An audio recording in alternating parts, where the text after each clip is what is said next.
রাধে রাধে বন্ধুরা, আজকে প্রায় 9টা থেকে ভিডিওটা স্টার্ট করলাম। তোমাদের মাঝে রেডি করে নিয়ে এলাম আর একটা ভিডিও। তে কীরকম হয়েছে না হয়েছে কমেন্টে জানাইবা, বা আমি কি ভুল করছি না করছি এটাও আমারে শুধরানোর রাস্তাটা করে দিবা। তো আজকে সকাল সকালে ঘরে একটু সাগু আসলো, রান্নাঘরও আসলো বা ঠাকুর ঘরে আসলো। তে সাগুটা একটু অনেক অন্যরকম হয়ে গেছে তেলেকে আমি লয়ে বসি আইনা সেরা তোমার মিক্সার একটু গুড়ান্তি দিয়া লয়ে লাইছি। কারণ মানে দেখছি ঠিক আছে, কোনো সময় দিচ্ছি না, তো এখন বাড়িতে আছে যাতে আমার টাইমটাও কাটতেছে না, বা হালকা পাতলা কাজই করানোর চেষ্টা করতেছি। কিন্তু অন্য কাজ তো অনেক কিছুই আছে, কিন্তু অন্য কাজ আমি করতে পারতাছি না, বা অনেক কিছু অবজেশন আছে। তাহলে হালকা পাতলা যে কাজটি আছে এটি করতেছি। তো ওখানে বইয়া কী করুম, বুদ্ধি গেলাইছে সাগুর ফাপড় বইয়া থেকে দিই। তে আমি কোনো সময় দিছি না ঠিক আছে, হাতে করে কইরা সেরা, কিন্তু এবার চেষ্টা করতেছি আমি সাগুর পাপড় একটু দেওয়ানে করে রাখা সেটা দেখো। আমার পাপড়টা আমার কাছেও ভালো লাগে, আমার ছেলের কাছেও ভালো লাগে, তো এই লেখা চেষ্টা করতেছি গড়ে দেওয়ানের। তো মিক্সার একটু হালকাভাবে গুড়ান্তি দিয়ে সেরা পাউডার করে লয়ে এলাম, সাগুটারে ভিজাইয়া ভালো করে দইয়া সেরা এখন একটু মিক্সারে গুড়ান্তি দিয়ে লয়ে লাইছি। লইয়া সেরা এরপরে তোমার গরম জল কারেন্টের চুলাত বয়াইয়া গরম জলের ভিতরে একটু ডা আমরা যেভাবে চালের গুঁড়া বাচ্চারা খাওয়ানোর লেগে বালি জাল দিয়ে এরকম করে সেটা একটু জাল দিয়ে ঘনত্বটা একটু কইরা এর মধ্যে আমি একটু মরিচের গুঁড়া দিলাম, শুকনা মরিচ বাইজা একটু শুকনা মরিচের গুঁড়া দিলাম, লবণ দিলাম, দিয়ে সেরা জাল করে সেরা পাঁপড়টা বানামো। তো আজকে খুবই ইচ্ছা করতেছে, কারণ ঘরে এত বেশি কামও নাই, তেলিগা বইয়া বইয়া মিডি করছি। এরপর তো মরিচের গুঁড়া আমি সাগুর জালটার ভিতরে দিতাম, গ্যাসটা দিই মরিচের গুঁড়ো শেষ, তে আবার কয়েকটা মরিচ দিয়া সেরা আবার ভাজা লইলাম। আমি অনেক সময় কৌটার ভিতরে বইটা সেরা কিন্তু রাইকা দিয়ে বেশি করে মরিচ ভাজা সেরা, তে আবার নাই দিকে আবার কয়েকটা মরিচ ভাজা সেরা রাইকা এরপর ডেড় রোজ পাল্টাই আয়া পড়লাম। তো হাজব্যান্ড কইতেছে আমরা খানা টানা কী করলা, তুমি তো দোকান সাগুর পাপড় দিলা, পাপড় দিয়ে তো খানা হইতো না। তে আবার আয়া সেরা আমি ভাত রয়েছে অনেকটাই কী করতাম কতলে ভাত ভাজি করে এলো, ধনিয়া পাতা কাঁচামরিচ পেঁয়াজ টুস দিয়া সেটা ভাতটা একটু ভাজি করে দিয়ে ঘি দিয়ে লাইলাম। ছেলেও খাইয়া লাইলো, হাজব্যান্ডও খাইয়া লাইলো, তা আমার লেগে অল্প একটু রাখলাম। আমার আবার তো বেশি আবার সকাল সকাল ভাল লাগে না। তো এটি তারা খাওয়ানটা দিয়ে তারা খাইতে খাইতে আয়া পড়লাম, কড়াইটা দইয়া লইয়া সেরা নতুন আলু আনলো, নতুন আলু দিয়া মাছের মাথা দিয়ে একটু তরকারি করুম। তরকারি করতে করতে আবার হাজব্যান্ডের বাড়ির সামনে দিয়ে মাছ যেতে যেতে এনের থেকে আবার পুঁটি মাছটি দেখা পছন্দ হইলো, আবার লয়ে এলো পুঁটি মাছ। তো কী করুম, তো রাখছে তোকে রাগও দেখাইতে পারতাম না, কারণ কেরে জানে এতদিন আমার লেগা গুড়া মাছ বা মাছ রাখছে না, কারণ আমি বইয়া কাটতাম না দেখা। তো এখন আনছে, খারাপও লাগে না করতে, একজন মানুষে খাইব। তে তরকারিটা বুয়াই দিয়া একদিকে তরকারিটা বুয়াই দিয়েছি, আরেকদিকে অল্প অল্প করে মাছ কাটা লাইছি। কারণ আমরা মেয়েরা দেখো একটা কাজ লইয়া কার কেমন জানি না, আমি পারি না একটা কাজ লইয়া যেন একদিকেই থাকুন, এটা আবার আমার কাছে লাগে না। আমি সব দিক দিয়ে একটা কাম সাইরা এরপর আমি আস্তে ধীরে রেডি হই নিজের লেগা, বা আমি দোকানের লেগা টাইম দিই।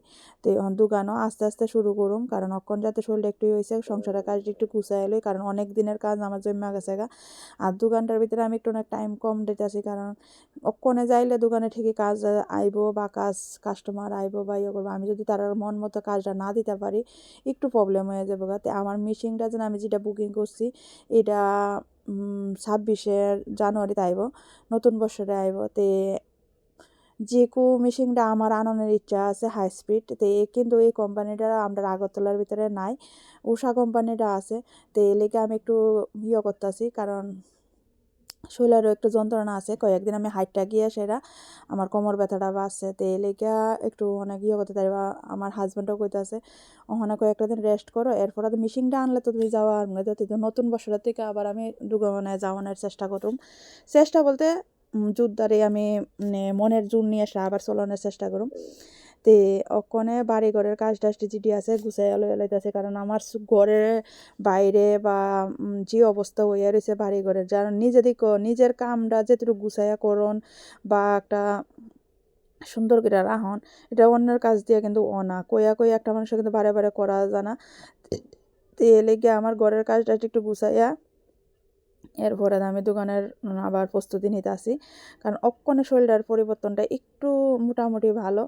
কারণ ডাক্তারের দেখাইয়া ডাক্তারও একটু মোটামুটি বলছে। আমার ডাক্তার অনেক কী কমু আমি দেখি আমার সত্যি কথা আমার হাজব্যান্ড রোজগার করে আনে, ঠিক আছে, আমার হাজব্যান্ডের যেমন গার্জেন আমি, আমার গার্জেন আমার হাজব্যান্ড, আমরা এমনভাবে কিন্তু চলি, কিন্তু আমার অসুস্থতার কারণে আমার সংসারটা আমার কতটুকু নিচে দিয়ে নামছে আমি নিজে বুঝছি। বা আমার এমন কেউ নাই বা আমার পিছাতে গাইড দেন বা আমার হাজব্যান্ডের পিছাতে গাইড দেন, আমরা একজন আরেকজনের গাইড হিসাবে আমরা থাকি।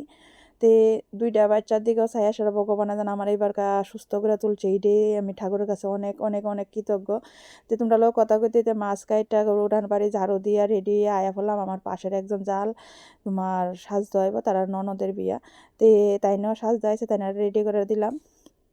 রেডি করাইয়া এরপরে তো সন্ধ্যাবাতিটাতে দেওয়ানেরও প্রস্তুতি নিমু, কারণ এই জালটা আমার কাছে কোনো সময় আইসে না, বিয়ার পরে তো প্লাগ করতে আইসে, প্লাগ করে দিছি কয়েকবার, এরপরে আমি দোকানে জায়গা দেখা বাড়িতে এফানা দেখে আয় না।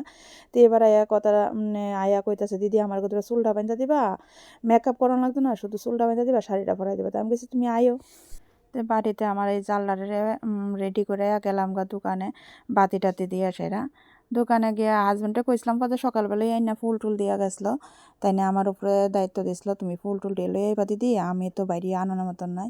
তে যে আমার হাজব্যান্ডের ফুল দিয়ে আনছে পথে সব রেডি করে লইয়া দোকানে গেলাম তাই না রইলো দেওরের বিয়া।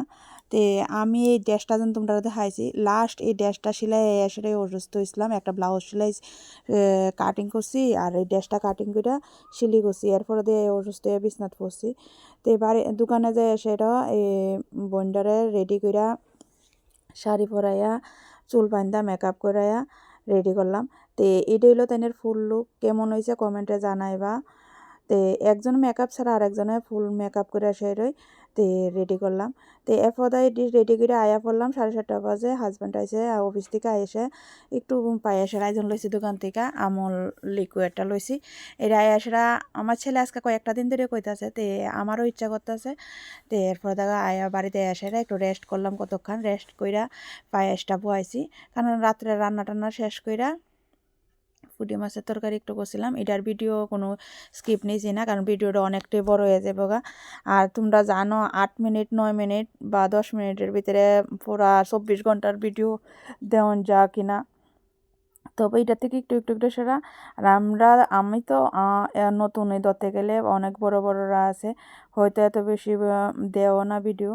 তো এটার মধ্যে আমি ছোটো ছোটো যেটি আমি করি এটি তোমরা লগে তুললা ধরি। তো আজকের ভিডিওটা কেমন হয়েছে কমেন্টে জানাইবা। রাত্রেবেলা পায়েসটা রেডি করে রাখলাম, সকালবেলা পায়েসটা রেডি এসে ঘনত্বটা তোমরা লগে এটা শেয়ার করতেছে। এই দেখো পায়েসের ঘনত্বটা বাতাসা দিয়ে করলাম, কীরকম হয়েছে তো কমেন্টে জানাইবা। আজকের ভিডিও শেষ করতে যদি ভালো লাগে লাইক শেয়ার কমেন্ট করে টাটা বাই বাই।